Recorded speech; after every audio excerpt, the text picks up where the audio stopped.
You ask Tiger to solve. This deals with linear equations with one unknown. The final result is s equals 11. Let's solve it step by step. Simplify the expression. Simplify the arithmetic. Group all constants on the right side of the equation. Subtract 9 from both sides. Simplify the arithmetic.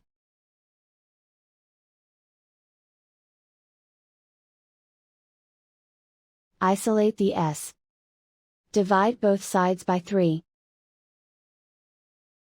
Simplify the fraction. Find the greatest common factor of the numerator and denominator.